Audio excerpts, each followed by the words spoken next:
Kalaboso ang isang street-level individual sa isinagawang bypass operation ng mga otoridad sa Valencia City, Bukidnon. Ang kabuuan ng balita mula kay Patrolwoman Danessa Berdos.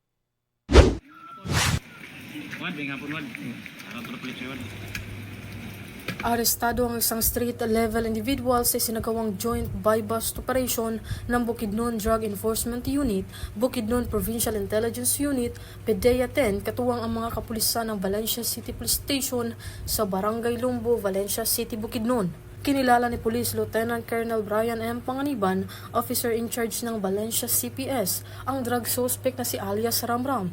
Lalaki, 26 na taong gulang, may live-in partner, laborer, kinilalang street-level individual at residente ng nasabing lugar. Sa ikinasang joint buy-bust operation bandang alas 2 ng hapon ay nagresulta ng pagkakakumpiska ng mga pakete ng hininalang shabu na may street value na tinatayang 43,520 pesos at isang 500 peso bill na ginamit bilang buy-bust money. Ang suspect ay nahaharap sa kasong paglabag sa RA 9165 o Comprehensive Dangerous Drugs Act of 2002.